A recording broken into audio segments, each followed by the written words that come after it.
अस्सलाम वालेकुम students, welcome to channel सायर मेडिकल लर्निंग। स्टूडेंट्स, इससे प्रीवियस लेक्चर्स के अंदर हमने मोस्टली डाइजेस्टिव सिस्टम की एनाटॉमी, इसके अलावा इनके पार्ट्स के नेम हमने देखे। इसके अलावा हमने देखा कि कौन सा डाइजेस्टिव सिस्टम का ऑर्गन कहाँ पे प्रेजेंट है और उसका नेम क्या है। आज की इस प्रेजेंटेशन के अंदर हम एक ओवरऑल रिव्यू करते हैं और तमाम ऑर्गन जिनके बारे में हम एनाटॉमिकली जान चुके हैं उनकी फिजियोलॉजी इस लेक्चर के अंदर जानेंगे। तो स्टूडेंट स्टार्ट करते हैं। सबसे पहले हमने माउथ के बारे में पढ़ा था कि ये जीआईटी गैस्ट्रो इंटेस्टाइनल ट्रैक्ट का फर्स्ट पार्ट माउथ है। इसके अंदर हमने मुख्तलिफ इंजाइम्स के बारे में पढ़ा था, सलाइवरी ग्लैंड्स के बारे में पढ़ा था। आज हम माउथ की फिजियोलॉजी देखते हैं कि ब्रेक्स अप फूड पार्टिकल्स, इस माउथ का काम क्या है। जीआईटी के अंदर सबसे पहले ये फूड के पार्टिकल्स को ब्रेक डाउन करती है। फूड पार्टिकल जो बड़े बड़े होते हैं उनको ये ग्राइंडिंग, हमारे टीथ ग्राइंडिंग करते हैं और ग्राइंडिंग के बाद इस काबिल करते हैं कि उनके ऊपर इंजाइम्स जो हैं वो अपना फंक्शन परफॉर्म कर सकें। उसके बाद assist in producing spoken language. अब ये असिस्ट करती है, असिस्टेंस प्रोवाइड करती है। माउथ का सारा एरिया जो है हमें बोलने में मदद देता है। दो काम क्या, माउथ के एरिया की फिजियोलॉजी हुई। उसके बाद देखते हैं स्लाइवरी ग्लैंड्स के बारे में हमने पढ़ा है। Saliva moistens and lubricants foods. स्लाइवे का काम क्या है, एक तो ये मॉइस्टेंट करता है, उसके बाद इसको लुब्रिकेशन या लुब्रिकेट्स करता है। ठीक है, अगर हमारी फूड के अंदर लुब्रिकेशन ना हो, लुब्रिकेट ना हो, मॉइस्टेंट ना हो तो ये सवालो ना हो, हमारे हलक से निगली ना जा सके। तो इसके अलावा अमाइलेज डाइजेस्ट पोलिस्टाइड, इसके अंदर हमारे सलाइवा के अंदर एक एंजाइम्स प्रेजेंट होता है जिसको टाइलिन का नाम भी दिया जाता है या अमाइलेज का नाम भी दिया जाता है। ये क्या करता है कि जो कार्बोहाइड्रेट्स पोलिस्टाइड्स की सूरत में प्रेजेंट है हमारी डाइट के अंदर, हमारी खुराक के अंदर, ये माउथ के अंदर ही इनकी डाइजेशन स्टार्ट हो जाती है। उसके बाद देखते हैं फेरिंग्स। फेरिंग्स का काम जो है वो सवालो, निगलना। ठीक है, यहाँ से फेरिंग्स जो है ये ओपनिंग होती है हवा की नाली की और गजा की नाली की। जो गजा है वो एसोफेगस के अंदर चली जाती है और जो हवा है वो यहाँ विंड पाइप, जिसको हम ट्रेकिया का नाम देते हैं, उसके अंदर आ जाती है। उसके बाद बात करते हैं एसोफेगस की। तो ये क्या है, ट्रांसपोर्ट फूड। ये क्या करती है, फेरिंग से खुराक को रिसीव करती है और पेरिस्टालसिस मूवमेंट इसके अंदर प्रोड्यूस होती हैं और उस खुराक को लेकर आती हैं इस स्टोमिक के अंदर। ये काम है खुराक की नाली एसोफेगस का। उसके बाद बात करते हैं स्टोमिक की। तो स्टोर्स एंड चर्म्स फूड, इस ये क्या करती है कि एक तो इसके अंदर खुराक आके स्टोर होती है तकरीबन 1.5 घंटे तक, 2 घंटे तक। उसके बाद इसके अंदर जो है वो इसकी जो मूवमेंट है जिसको हम कहते हैं चर्निंग मूवमेंट्स। ठीक है, ये मूवमेंट जो है वो फूड को मिक्स भी करती है। उसके अलावा इसके अंदर एक एंजाइम्स प्रेजेंट होता है जिसको हम पेप्सिन का नाम देते हैं। ये क्या करता है, यहाँ पे प्रोटीन की डाइजेशन करता है, प्रोटीन को डाइजेस्ट करता है एंजाइम्स पेप्सिन। ठीक है, इसके अलावा HCl hydrochloric acid activates enzymes. ठीक है, हाइड्रोक्लोरिक एसिड एक्टिवेट जो है वो एंजाइम्स की एक्टिवेशन करता है। उसके अलावा ये क्या करता है, HCl ब्रेक अप फूड। अब ये फूड के पार्टिकल्स की तोड़फोड़ भी करता है, प्रोटीन्स के पार्टिकल्स की तोड़फोड़ करता है, उनको छोटे पार्टिकल्स में चेंज करता है। इसके अलावा HCl के अंदर एक खूबी है कि ये लाइटली माइक्रोब्स को किल करने की प्रॉपर्टी रखता है। जो हमारी फूड के अंदर कुछ जर्म्स प्रेजेंट होते हैं वो स्टोमिक के अंदर आके हाइड्रोक्लोरिक एसिड से नहीं बचते। यहाँ स्टोमिक के दीवारों के अंदर जो है ये म्यूकोसल ग्लैंड्स होते हैं जो कि म्यूकस को प्रोड्यूस करते हैं। म्यूकस का क्या करती है कि म्यूकस जो है ये गैस्ट्रिक एसिड की सिक्रेशन जो HCl है इसको मैदा की दीवारों पे इफेक्ट नहीं करने देती और अगर ये म्यूकस क्लियर ना हो तो ये हाइड्रोक्लोरिक एसिड के कंटेंट जो हैं ये स्टोमिक की वाल्व्स के साथ जाके इरिटेशन पैदा करे, अल्सर की कंडीशन काज कर सकते हैं। इसलिए म्यूकोसा जो है, म्यूकस जो है, इसकी एक लेयर इसकी हमारे स्टोमिक की वाल्व के साथ प्रेजेंट होती है। वो प्रोटेक्शन देती है एसिड को कि वो हमारी स्टोमिक की जो वाल्व्स हैं, पेरिटल सेल्स हैं, वहां तक ना जा सकें। म्यूकस प्रोटेक्ट स्टोमिक वाल। म्यूकस जो है वो स्टोमिक की वाल्स को प्रोटेक्शन देता है अगेंस्ट हाइड्रोक्लोरिक एसिड। ठीक है, हाइड्रोक्लोरिक एसिड। अब ये जो म्यूकस होता है ये बाइकार्बोनेट्स का होता है और हाइड्रोक्लोरिक एसिड से प्रोटेक्शन हमें देता है। हाइड्रोक्लोरिक एसिड इसके साथ आके जो है न्यूट्रलाइज हो जाता है। अब कुछ जो है यहाँ पे ऑब्जर्प्शन है, ठीक है।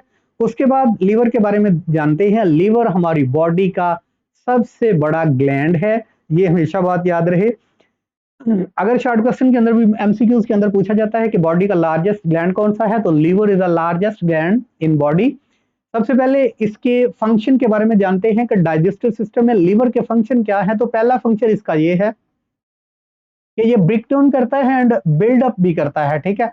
अब बहुत ये हम कह सकते हैं कि बहुत से कैटालिक प्रोसेस और बहुत से एनाबॉलिक प्रोसेस हमारे लीवर के अंदर होते हैं, ठीक है। हम ये भी कह सकते हैं कि बहुत से मॉलिक्यूल्स को, बायोमॉलिक्यूल्स को ये सिंथेसाइज भी करता है और तोड़ता भी है, ठीक है। उसके बाद ये क्या करता है, स्टोर्स वाइटामिन, ये वाइटामिन का जखीरा अपने अंदर करता है। एंड आयरन, आयरन जो है हेमोग्लोबिन का एक इंपॉर्टेंट कंपोनेंट है, जो कि हमारे रेड ब्लड सेल्स का एक इंपॉर्टेंट कंपोनेंट है आयरन, ठीक है। इसका जो स्टोरेज है वो भी हमारे लीवर के अंदर है, हमारे जिगर के अंदर आयरन भी स्टोर होता है और कुछ विटामिन को भी अपने अंदर लीवर स्टोर करता है। एक और काम करता है, डिस्ट्रॉय ओल्ड ब्लड सेल्स। अब मोस्टली रेड ब्लड सेल्स या ब्लड सेल्स जो अपना लाइफ फॉर्म खत्म कर चुके होते हैं, ये उनको डिस्ट्रॉय कर देता है और जाके वो स्प्लीन के अंदर, ग्रेव यार्ड के अंदर जाके स्टोर होते हैं, ये काम। उसके बाद ये क्या काम करता है, लीवर डिस्ट्रॉयज पॉइजन्स। अब जितने भी जहरीले टॉक्सिक मटेरियल हमारे ब्लड सर्कुलेशन, डाइजेस्टिव सिस्टम के अंदर आ जाते हैं, उसके बाद लिम्फेटिक सिस्टम से होते हुए जब ये लीवर के अंदर आते हैं, तो लीवर इनको डिटॉक्सिफाई करता है। लीवर पॉइजनस कंपोनेंट्स को लेस पॉइजनस के अंदर कन्वर्ट करता है। यूं हम कह सकते हैं कि जहरीले कंपोनेंट्स को डिटॉक्सिफाई करता है, ठीक है। डिटॉक्सिफिकेशन भी इसका एक प्रोसेस है या एक आप इसका फिजियोलॉजिकल फंक्शन कह सकते हैं। उसके बाद क्या करता है, बाइल एड्स इन डाइजेशन। ये मैंने आपसे पहले भी उस लेक्चर में, प्रीवियस लेक्चर में बताया था कि बाइल पिगमेंट्स जो है ये सब्जी माइल रतूबत हमारे पित्ता के अंदर जो प्रेजेंट होती है, ये हमारा लीवर की असल में प्रोडक्शन है। लीवर प्रोड्यूस करता है और इसको स्टोर करता है आके पित्ता के अंदर, जिसको हम गॉल ब्लैडर कहते हैं। यहाँ से इसको एक कॉमन बाइल डक्ट के जरिए हमारी स्मॉल इंटेस्टाइन के अंदर अंडेला जाता है और स्मॉल इंटेस्टाइन के अंदर प्रेजेंट जितने भी फैट्स हैं उनकी एमल्सिफिकेशन करता है। ये बात आप माइंड में रखें। गॉल ब्लैडर की जो रतूबत है, जिसको हम बाइल कहते हैं, वो लीवर की प्रोडक्शन है। लीवर उसको प्रोड्यूस करता है और स्टोर आके कहाँ पे होती है, ये पित्ता के अंदर, गॉल ब्लैडर के अंदर। और ये कॉमन बाइल डक्ट के जरिए छोटी आंत में अंडेली जाती है। क्या करती है, फैट्स की एमल्सिफिकेशन, ये याद रखिएगा। उसके बाद पेंक्रियाज, पेंक्रियाज बॉडी का एक ग्लैंड है जो कि डाइजेस्टिव सिस्टम के साथ अटैच है। इस पेंक्रियाज का काम जो है, एक तो ये हार्मोन रेगुलेट करता है, हार्मोन्स को सीक्रेट करता है जो कि रेगुलेट करते हैं ब्लड ग्लूकोज लेवल को, इसको कहते हैं इंसुलिन हार्मोन। एक ये इंसुलिन हार्मोन को प्रोड्यूस करता है जो कि ग्लूकोज के लेवल को बढ़ने नहीं देता। दूसरे नंबर पे ये ग्लूकागॉन हार्मोन को भी खारिज करता है, प्रोड्यूस करता है, जो कि ब्लड शुगर लेवल जो है ब्लड के अंदर उसको नीचे नहीं आने देता। इसके अलावा पेंक्रियाटिक जूस खारिज करता है, ठीक है। पेंक्रियाज पेंक्रियाटिक जूस खारिज करता है। उसके अंदर बाइकार्बोनेट्स होते हैं। बाइकार्बोनेट्स क्या कहते हैं, न्यूट्रलाइज करते हैं स्टोमिक एसिड को। अब जो यहाँ पे हाइड्रोक्लोरिक गैस्ट्रिक एसिड की प्रोडक्शन थी, हाइड्रोक्लोरिक एसिड, ये हाइड्रोक्लोरिक एसिड के बारे में हमने पढ़ा। हाइड्रोक्लोरिक एसिड ने अपना फंक्शन परफॉर्म किया और फिर ये स्मॉल इंटेस्टाइन के अंदर आया। स्मॉल इंटेस्टाइन के अंदर जब पेंक्रियाटिक जूस आया तो इसके अंदर प्रेजेंट कार्बोनेट से इसने एसिड्स के कंटेंट को न्यूट्रलाइज कर दिया, ठीक है। अब इसके अंदर एक एंजाइम्स प्रेजेंट होगा। पहले नंबर पे इसको कहेंगे ट्रैप्सिन, उसके बाद है केमोट्रैप्सन, ठीक है। ये दोनों क्या करते हैं, प्रोटीन की डाइजेशन करते हैं। प्रेजेंट किसके अंदर है, पेंक्रियाज की रतूबत पेंक्रियाटिक जूस के अंदर ट्रैप्सन एंजाइम्स, और दूसरे नंबर पे केमोट्रैप्सिन करते क्या है, प्रोटीन की डाइजेशन करते हैं, ठीक है। उसके बाद इसके अंदर एक और एंजाइम प्रेजेंट है, अमाइलेज। अमाइलेज क्या करता है, डाइजेस्टेड पॉलीसेकेराइड। ये वही अमाइलेज है जो हमने यहाँ माउथ के अंदर पढ़ा कि ये हमारे सलाइवरी ग्लैंड की भी प्रोटेक्शन है, जिसको टाइलेंट एंजाइम्स का नाम भी दिया जाता है। अमाइलेज ये कार्बोहाइड्रेट या पॉलीसेकेराइड शुगर की जो है ये डाइजेशन करता है। तो ये पैंक्रियाटिक जूस के अंदर भी ये अमाइलेज एंजाइम्स है, ये प्रेजेंट होता है। उसके बाद स्टूडेंट्स यहाँ देखते हैं एक और एंजाइम इसके अंदर पैंक्रियाटिक जूस के अंदर शामिल होता है, उसको कहते हैं लाइपेज। जिस वर्ड के साथ ये एज आ रहा है, इसका मतलब हमेशा एनाटॉमी फिजियोलॉजी पूरे मेडिकल के अंदर एंजाइम्स होगा। अमाइलेज, लाइपेज, ये लाइपेज एक और एंजाइम्स है जो यहाँ पे लिपिड्स की एमल्सिफिकेशन या लिपिड्स की डाइजेशन करेगा। अब देखें अमाइलेज जो है, अमाइलेज स्पेसिफिक है कार्बोहाइड्रेट के लिए, ठीक है। उसके बाद पेप्सिन स्पेसिफिक एंजाइम्स है प्रोटीन की डाइजेशन के लिए। लाइपेज स्पेसिफिक डाइजेशन करता है लिपिड्स की, ठीक है। ये याद रखिएगा, ये 3-4 एंजाइम्स हैं और इनको कैटेगराइज किया गया है कि कौन सा एंजाइम्स किसकी डाइजेशन करता है। ये इंपॉर्टेंट होता है डाइजेस्टिव सिस्टम के अंदर, इसको आप अंडरस्टैंड कर जाएं, इनको याद कर लें, रट्टा लगा लें तो भी ठीक है। ट्रेप्सिन किसकी डाइजेशन करता है, माइलेज किसकी डाइजेशन करता है, लाइपेज किसकी डाइजेशन करता है, तो आपको ये जो डाइजेस्टिव सिस्टम है इसमें ज्यादा मुश्किलात नहीं आएंगी। स्मॉल इंटेस्टाइन की बात करें, इसकी फिजियोलॉजी क्या है। जब फूड पार्टिकल जो है वो स्टोमिक के अंदर स्टे करने के बाद यहाँ पे डाइजेशन के कुछ प्रोसेस हैं, उसके बाद स्मॉल इंटेस्टाइन के अंदर खुराक आती है, यहाँ पे पैंक्रियाटिक जूस इसके अंदर खारिज कर दिया जाता है। कुछ बाइल की रतूबत जो मैंने यहाँ पे आपको बताया, ठीक है, पित्ता के अंदर स्टोर होती है, इसके अंदर अंडेली जाती है, ये फैट्स की एमल्सिफिकेशन करती है। और छोटी आंत के अंदर कंप्लीट डाइजेशन। अब इसके अंदर अब ये जो सारी छोटी आंत है, ठीक है, जो ड्यूडेनियम से स्टार्ट होनी है, इसके अंदर मुकम्मल डाइजेशन होनी है। ये सारी छोटी आंत के अंदर मुकम्मल डाइजेशन होनी है, जितने भी न्यूट्रिएंट्स हैं यहाँ पे उनकी ऑब्जर्प्शन हो जानी है, ठीक है।